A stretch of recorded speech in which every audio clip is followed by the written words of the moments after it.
విషయం ఏంటంటే పాలమూరు జిల్లాకు నీళ్ళు కావాలి. అదే పంచాయతీ, ఇవాళ పంచాయతీ కాదు. ప్రతిసారి అడిగినప్పుడల్లా ఓ కాలువ సగం దూరం తీస్తున్నారు. ఆ నీళ్ళు ఆ జిల్లాకు మిగులుతాయా లేదా, ఎప్పుడు వస్తాయని ఎదురు చూస్తున్న సమయంలో ఆ కాలువని ఇంకో దిక్కుమంటున్నారు. ఇది అక్కడ జరుగుతున్నటువంటి గొడవ, ఘర్షణ విషయము. లక్ష్మీనారాయణ గారు చెప్పినట్లు మనం అందరం సీరియస్గా గుర్తుపెట్టుకోవాల్సిన రెండు అంశాలు ఉన్నాయి.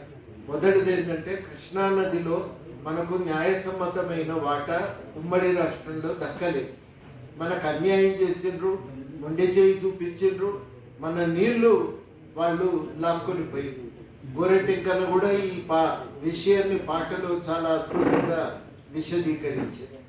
మన నీళ్లు తీసుకొని పోయిన తర్వాత వాస్తవానికి చట్టంలో ఒక సమస్య ఉందంటే, ప్రాజెక్టులకు మాత్రమే నీళ్లు కేటాయించి వదిలిపెట్టి ఉన్న పరిధిలో నీటి పంపిణీ జరగకుండా తెలంగాణకు న్యాయం ఎట్లా జరుగుతుందని చెప్పి మనం పదే పదే కేంద్ర ప్రభుత్వాన్ని అడగటం మొదలుపెట్టిన తర్వాతనే కేంద్ర ప్రభుత్వం మళ్ళీ నదీ జలాల పునఃపంపిణీ కోసం చర్యలు తీసుకుంది. కానీ ఇప్పటి వరకు ఆ పని మొదలు కాలేదు. 10 ఏళ్ళు మొదలు కాలేదు. మొదలు కాకపోవడానికి కారణం ఏంటంటే, చట్టం ప్రకారం మేము పంపిణీ చేయలేం కదా అని ఆ కమిషన్ వారు, ట్రిబ్యునల్ వారు దాన్ని అట్లనే పెండింగ్లో పెట్టారు. చివరికి కేంద్ర ప్రభుత్వం ఏం చేసిందంటే, నది ప్రాజెక్టులకు నీళ్లు పంచాలన్నా 2 రాష్ట్రాల మధ్య కేటాయింపు జరగాలి కదా అని ఒక తోవ వెతికి ఆ ప్రకారం మీరు నీళ్లు పంపిణీ చేయాలని అంటే, ఇప్పుడు ఆ ట్రిబ్యునల్ కార్యాచరణ అనేది ఇవాళ కొనసాగుతున్నది. ఇప్పుడు మన దగ్గర ఉన్న మొట్టమొదటి బాధ్యత ఏంటంటే, ఇచ్చిన నీళ్లను కూడా లక్ష్మీనారాయణ గారు చెప్పిన రెండో కీలక అంశం, ఇచ్చిన నీళ్లు కూడా 299 కదన్నా, 299 టీఎంసీల నీళ్లు కూడా మనం వాడుకుంటలేము. ఒక్కొక్క సంవత్సరం అయితే 200-212 టీఎంసీలు కూడా దాటలేదు. ఆ లెక్కలు కూడా కొంతమంది మిత్రులు సేకరించి పెట్టారు. వాటిని కూడా మనం నిజానికి విస్తృతంగా ప్రచారం చేయవలసిన అవసరం ఉంది. ఇవాళ మనం అడిగే మొదటి డిమాండు, మహబూబ్ కృష్ణా నదీ జలాలు తెలంగాణకు న్యాయసమ్మతమైన వాటా పంచియ్యాలి. పంచి ఇచ్చిన తర్వాత ఎట్లా వాడుకోవాలంటే, కేసీఆర్ వేసిన ప్రణాళికల వల్ల చాలా పోరాటాల ఫలితంగా దక్కిన కల్వకుర్తి, నెట్టెంపాడు, భీమా పథకాల ఆయకట్టుకు విధ్వంసం చేసే విధంగా కేసీఆర్ విధానాలు తయారు చేసి, అవి 3 కూడా మామూలుగా రాలేదు. చాలా పోరాటాలు, ఇంజనీర్లు చేసిన కృషి. చాలాసార్లు రిటైర్డ్ ఇంజనీర్లు చెప్తారు, ఆఖరికి జలయజ్ఞం ప్రాజెక్టులు అన్నీ అయిపోయి ఇంకా 3 తక్కువ పడ్డాయిట. 3 ఏం చేద్దామంటే మా రెడీ ఉన్నాయని అందులో జోడించి అట్లా కుట్రపూరితంగా ఒక ఎత్తుగడ వేసి వాటిని అందులో జోడించి ఆ 3 ప్రాజెక్టులను మనం సాధించుకోగలిగాం. ఆ 3 ప్రాజెక్టులు అమలయ్యి మెల్లమెల్లగా నత్తనక నడుస్తూ కొంచెం కొంచెంగా మనకు నీళ్లు వచ్చే అవకాశం మొదలైన తర్వాత జరిగిన ఒక నష్టదాయకమైన పరిణామం ఏంటంటే, వాళ్ళు పాలమూరు రంగారెడ్డి ఎత్తిపోతల పథకాన్ని రీడిజైన్ పేరుతో మార్చి ఆయకట్టును విధ్వంసం చేసిండ్రు. ఏ ప్రాంతాలకైతే నీళ్లు రావాలో ఆ ప్రాంతాలకు నీళ్లు రాకుండా చేసిండ్రు. ఈ నష్టం ఒకటి తెలంగాణకు, మహబూబ్ నగర్ జిల్లాకు ప్రత్యేకంగా జరిగింది. ఇవాళ ఏంటంటే, ఈ నష్టాన్ని సరిచేయాలి, నీళ్లు దేవాలి, ఎక్కడ అవసరం ఉందో అక్కడ ప్రాంతాలకు నీళ్ళు ఇవ్వాలి. ఇలా మళ్ళా దాంట్లో డిండి పాలమూరు లింకు అనేది మొదలు పెడితే, కృష్ణా డిండి లింక్ అనేది మొదలు పెడితే ఒక ప్రమాదం ఏమవుతుందంటే, ఆ ఆయకట్టు అంటే కల్వకుర్తి లిఫ్ట్ వల్ల ఏర్పడ్డ కొద్దిపాటి ఆయకట్టు కూడా మళ్ళీ విధ్వంసం అవుతుంది. మనం ఎందుకంటే మేము ఆ ప్రాంతాలు తిరిగి చూసినాం. డిండికి నీళ్ళు ఇవ్వాలంటే సులభమైన మార్గం, సొరంగ మార్గాన్ని పూర్తి చేసుకొని నీళ్ళు తెస్తున్నారు. అది 1 సంవత్సరంలో పూర్తి అవుతుంది అంటున్నారు. అది కనుక పూర్తి అయితే దాని కింద 2 రిజర్వాయర్లు ఉన్నాయి. ఆ 2 రిజర్వాయర్ల నుంచి డిండికి నీళ్లు తెచ్చుకోవడం పెద్ద కష్టమైనటువంటి పని కాదు. డిండికి నీళ్లు తెచ్చుకోవచ్చు. డిండి ద్వారా నల్లగొండ జిల్లాకు కూడా అవసరమే, సాగునీటి అవసరం ఉంది, ఎవ్వరం కూడా కాదని అంటలేం. ఆ ప్రాంతానికి కూడా కావలసినటువంటి సౌకర్యం ఇవ్వవచ్చు. కానీ దాన్ని కల్వకుర్తి ఆయకట్టు నుంచి నీళ్లు మళ్ళా మలుపుతామని చెప్తే అది మహబూబ్ నగర్ జిల్లాకు నష్టం జరుగుతుంది తప్ప వేరొకటి కాదు. ఇది మనం అందరం కూడా గుర్తుపెట్టుకోవాలి. అంటే మొట్టమొదట నేను చెప్తున్నది ఏంటంటే ఉమ్మడి రాష్ట్రంలో అన్యాయం జరిగింది.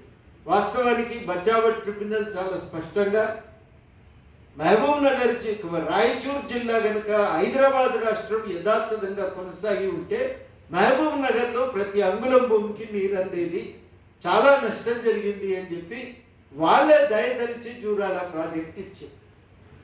అప్పుడు చాలామంది వీళ్ళంతా కూడా అప్పుడు ఉన్నటువంటి నాయకులు ఆ ట్రిబ్యునల్ వస్తుందని తెలియదు, ఎకాఎకిన పుల్లారెడ్డి వీళ్ళంతా బాగా పుల్లారెడ్డి వీళ్ళు సడన్గా కమిటీ రాగానే మాకు చెప్పలేదు, మా సమస్యలు ఎజెండా మీద పెట్టలేదని కమిటీతో కొట్లాడితే వాళ్ళు దయతలిచి ఇచ్చిన ప్రాజెక్టు జూరాల. జూరాల నుంచి రావాల్సిన నీళ్లు రానేలేదు, అంతకుముందు ఉన్నటువంటి ఆర్టీఎస్ కింద వచ్చే నీళ్లు రానేలేదు. తెలంగాణ వచ్చిన తర్వాతే అనేక పోరాటాలు తెలంగాణ ఉద్యమ ఫలితంగా వచ్చింది. కల్వకుర్తి, నెట్టెంపాడు, భీమా, ఈ 3 పథకాలు పూర్తి కానేలేదు. ఇది మహబూబ్ నగర్ జిల్లా పరిస్థితి. మనం ఎక్కడ పోయినా జనం చూపిస్తూనే ఉంటారు, ఇక్కడ నీళ్ళు వస్తాయి కానీ ఇది ఆగిపోయింది సార్, ఈ రిజర్వాయర్ పూర్తి చేస్తే ఇక్కడికి నీళ్ళు వస్తాయి కానీ ఆ రిజర్వాయర్ పూర్తి కాలేదు. ఎక్కడ పోయినా మీకు ఈ విషయం రైతులు మాత్రం చాలా విపులంగా చాలా స్పష్టంగా అన్ని విశదీకరిస్తూనే ఉన్నారు. ఈ 10 ఏళ్ల కాలంలో రీఇంజనీరింగ్ పేరుతో ఉన్న ఆయకట్టును విధ్వంసం చేయటం తప్ప కొత్తగా ఆయకట్టు సృష్టించింది కూడా లేదు. అందుకని వాళ్ళ న్యాయమైన మన డిమాండ్స్ ఏంటంటే డిండిని మళ్ళా మొదలు పెడితే ఆయకట్టు ఇంకా విధ్వంసం మొదలవుతుంది. ఏమన్నారు, పాలమూరు రంగారెడ్డి నుంచి డిండికి మళ్లించే ప్రయత్నం అనేది ఇంకా విధ్వంసం జరుగుతుంది. మరి గోదావరిలో నీళ్లు ఉన్నాయి కదా, అవి తీసుకుపోయి కృష్ణాలో పోసి వాడుకోవచ్చు కదా అనేది ఒక ప్రతిపాదన. మేము కూడా ఒకసారి ఈ విషయం మీద నిపుణుల దగ్గరికి పోయి చర్చ చేసినాం. నిపుణులు చాలా స్పష్టంగా చెప్పేది ఏంటంటే కృష్ణకేమో పైనుంచి నీళ్లు వస్తాయి, గోదావరికేమో కింద వచ్చి చేరుతాయి నీళ్లు. పైనుంచి నీళ్లు అంటే ఎస్ఆర్ఎస్పి దగ్గర నుంచి కనుక మనం నీళ్లు మలుపుకొని కృష్ణకు తీసుకపోతే తెలంగాణకు లాభం. కానీ ఎస్ఆర్ఎస్పి దగ్గర నుంచి కృష్ణానదికి తీసుకుపోవటానికి నీళ్లు లేవు, అది సాధ్యం కాదు అని తేల్చి చెప్పారు. ఇక నీళ్ళు ఎక్కడి నుంచి తీసుకుపోవాలి అంటే నాగార్జున సాగర్ దగ్గర మనం పైన ఇప్పుడు మేడిగడ్డ కట్టిన ఆ ప్రాంతం నుంచి మాత్రమే నీళ్లు తీసుకుపోవాలి, దుమ్ముగూడెం నుంచి. ఈ నీళ్లు కనుక తీసుకపోతే దుమ్ముగూడెం అంటే ఇంకా ఖమ్మం, అక్కడి నుంచి నాగార్జున సాగర్కు నీళ్లు తీసుకపోతే నాగార్జున సాగర్ ఆయకట్టు విధ్వంసం అవుతుంది. ఈ కృష్ణానది నుంచి వచ్చి చేరిన నీళ్లు తెలంగాణకు ఉపయోగపడేవి కావు. కాబట్టి ఈ పథకం అనేది తెలంగాణకు ఏ రకంగా అది ఉపయోగపడే పథకం కాదు. దీన్ని తెలంగాణ ప్రభుత్వం ఆమోదించకూడదని మనం స్పష్టంగా అడగవలసినటువంటి అవసరం ఉంది. వీటి నేపథ్యంలో మన ఖచ్చితమైన డిమాండ్లు, మహబూబ్ నగర్కు నీళ్లు రావాలంటే ఖచ్చితమైన డిమాండ్ ఏంటంటే డిండికి నీళ్లు ఇవ్వండి, కానీ సొరంగ మార్గాన్ని తెచ్చిన నీళ్లు ఇవ్వండి. మహబూబ్ నగర్ జిల్లాకు న్యాయం చేయాలంటే రెండవది కీలకమైంది, జూరాల ప్రాజెక్ట్ నుంచి పడమటి భాగానికి మీరు నీళ్లు ఇవ్వవలసి ఉంటుంది. ఆ పడమటి భాగానికి నీళ్లు ఇవ్వండి. 3, మనం ఏవైతే లిఫ్ట్ ఇరిగేషన్ కింద మనము ఇప్పుడు ఏర్పాటు చేసుకున్నామో అవి సత్వరం పూర్తి చేయండి. ఇవి మనం అందరం కూడా అడుగుతూ ఉన్నాం. కానీ వీటిపైన దృష్టి పెట్టే విధంగా కొంత సీరియస్గా డైలాగ్ అనేది జరగవలసిన అవసరం ఉంది. నిపుణులతో చర్చలు జరగాలి, డైలాగ్ జరగాలి. ఈ విషయం పైన మనం ఎమ్మెల్యేలను అందరినీ కూడా కలిసి మాట్లాడాలి. కింద ప్రజలను కూడా చైతన్యపరచవలసిన అవసరం ఉంటుంది. అంతిమంగా ప్రజలు చైతన్యవంతులైతే అందరు కూడా వింటారు. కాబట్టి అది చాలా కీలకమైనటువంటి పని. చెట్టు విద్య ఆకులు ఊగాయ అన్నట్టు అది చాలా కీలకమైనటువంటి కర్తవ్యంగా ఉంటుంది.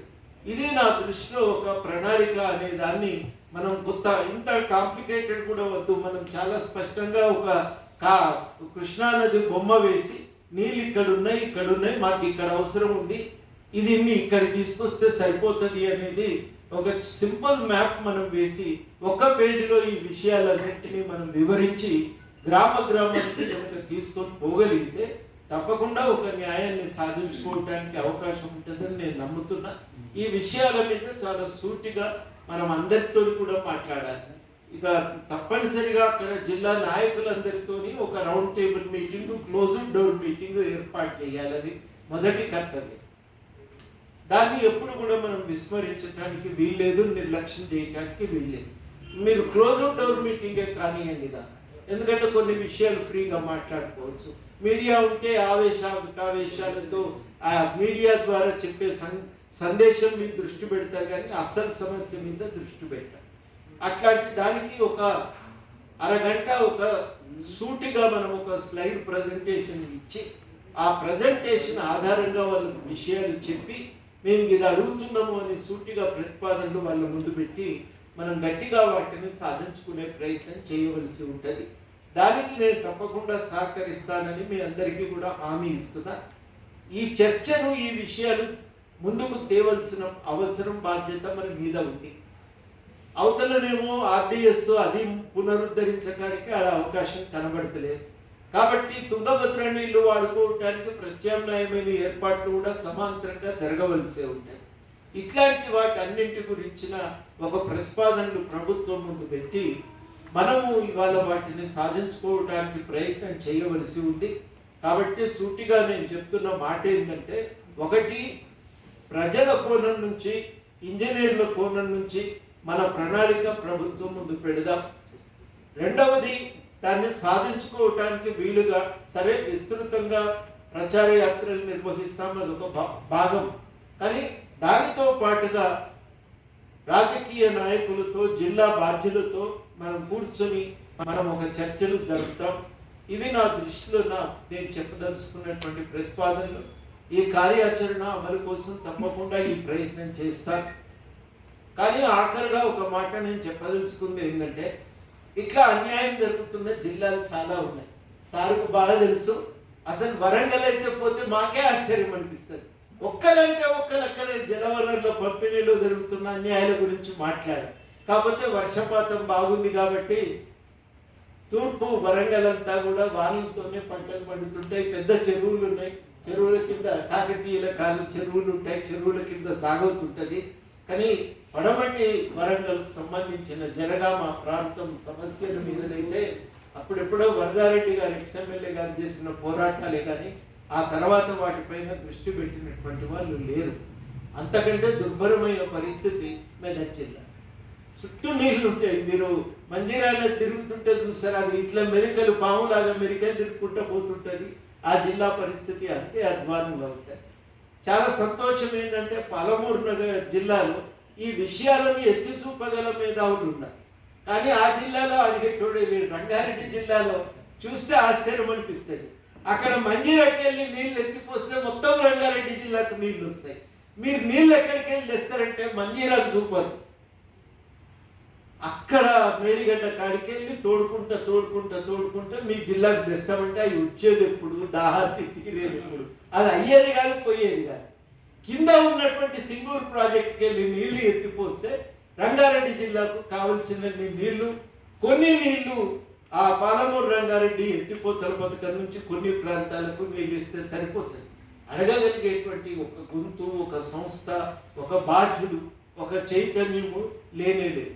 ఆదిలాబాద్ జిల్లాలో పాలమూరు స్థాయిలో కాకపోయినా కొంత అయినా చైతన్యం ఉంది అక్కడ. ఈ మధ్యన అక్కడ కూడా సీరియస్గా అడుగుతున్నారు, మీరు ఈ ప్రాజెక్టులో ఇక్కడ నష్టం జరిగింది, మీరు సీరియస్గా మాకు న్యాయం చేయాలి అని. కానీ అది ఇంకా కూడా ఒక బలమైనటువంటి గొంతుకగా ఇప్పటికీ కూడా అది మారలేదు. ఇట్లాంటి పరిణామాలు మన రాష్ట్రంలో ఉన్నాయి. ఏదైనా పాలమూరు అధ్యయన వేదిక పుట్టడం వల్ల కలిగిన లాభం ఏంటంటే జిల్లా సమస్యల మీద అవగాహన ఏర్పడ్డది, చైతన్యం ఏర్పడ్డది. రాజకీయాల్లో ఇది ఎజెండా మీదకి రాగలిగింది. ఇది ఒక మంచి పరిణామం. ఇది మిగతా వాళ్ళకు కూడా ఉదాహరణగా కావాలని చెప్పి నేను భావిస్తూ ఉన్నా. మిగతా జిల్లాల్లో కూడా ఇట్లాంటి ప్రయత్నాలు ముందుకు నెట్టడానికి పాలమూరు అధ్యయన వేదికను ఒక ఉదాహరణగా మనం తీసుకోవాల్సిన అవసరం ఉంది. దాన్ని చాలా సీరియస్గా ఆ జిల్లాల్లో ఈ ప్రతిపాదన పెట్టి అక్కడ కూడా ఇట్లాంటి ఉద్యమాలకు మనం పూనుకోవాల్సిన అవసరం ఉంది. 1980లో తెలంగాణ వ్యాపితంగా తలెత్తిన జలసాధన ఉద్యమాలకు మనం మళ్ళీ ఊపిరిపోసి ఈ న్యాయసమ్మతమైన పంపిణీ జరగటానికి ఒక ప్రజాకోణం నుంచి ప్రత్యామ్నాయాలను చూడాలి. కేసీఆర్ ఏమో కాంట్రాక్టర్ల దృష్టి నుంచి ప్రత్యామ్నాయాలు చూసింది.